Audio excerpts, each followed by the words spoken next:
Working with your future self is one of the fastest ways to achieve the things that we want now and to achieve them the way we want to achieve them, right? So, this is super important. Super important. It's not enough to just achieve goals because in any old way, right? Because if you achieve a goal feeling exhausted, feeling like you've got like the image I've got is like climbing, like those kind of like mud things that SAS soldiers have to do. And like you're climbing through the mud and you're cold and like you're bruised, you've been shouted at. And someone's like, would you like to do that again? And you say, no, I absolutely would not. Are you mad? Versus achieving a goal in a way that feels like, okay, I loved that. I was present in the experience. Yes, it was hard, right? But I could feel the growth happening.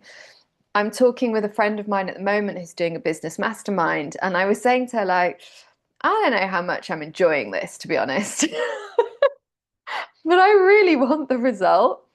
And so my work is actually to find the enjoyment and create the joy day to day, because I know that if I find it miserable the whole way through, I'm not going to do it again. And so the tool that I used to access that was I thought about, I remember watching a video, a documentary of Kilian Jornet, who's the ultra trail. I mean, he's very unique and he does these ultra trail running marathons.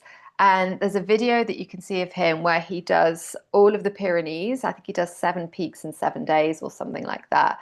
But his criteria was he wanted it to be beautiful as he was doing it.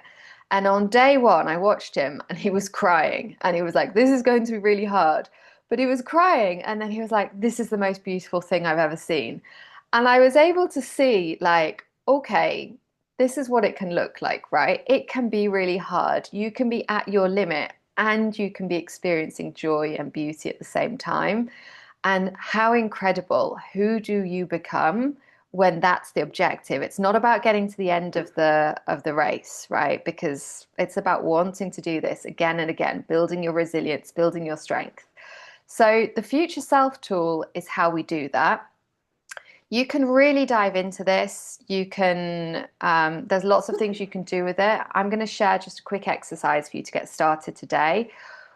First of all, what I like to do is I like to have a Notion document in my project page, and I like to add images to it and notes and inspiration, and I really build it. I don't know if you can hear Rita, she's dreaming, so apologies if you can hear distressed sounds. She's just dreaming in the background very actively.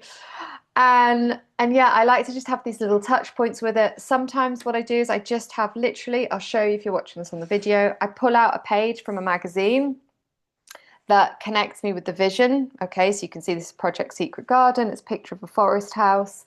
And I just have a little visual reminder of me. I might do a wallpaper screen on my phone. So I like to have those visual touch points.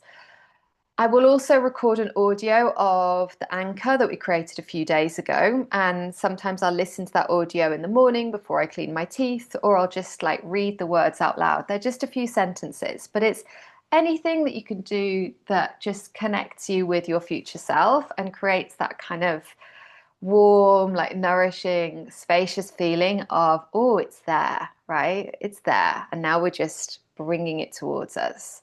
So, what you can do is you can think about the version of you who has achieved and has created this project. And if you're really struggling with that because your belief is very low, you've had a lot of failures in the past, or you're just not there with your self trust, that's okay. What you can do is you can think about people who you know have achieved things and parts of this, and you can use them for inspiration. And I want you to write 2 columns, draw 2 columns on a piece of paper. Now, in the left column, you're going to write future self. And I want you to list as many qualities and things as you can about them. For example, she doesn't people please. She has clarity. She is resilient. She is powerful. She is decisive. She doesn't regret. She has rituals. She rests like a lioness. That's a big one that we use in the Joy Studio.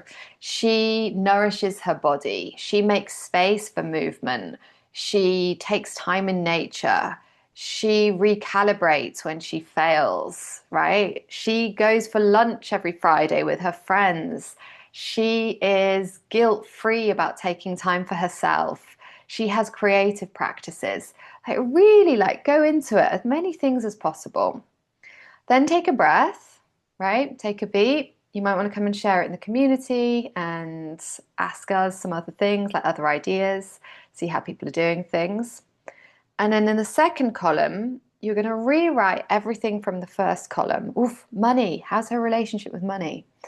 And in the second column, you're going to put I am, right? So you take everything from the left column and now you write it in the present tense. For example, I am decisive. I am powerful. I am a visionary. I am an entrepreneur.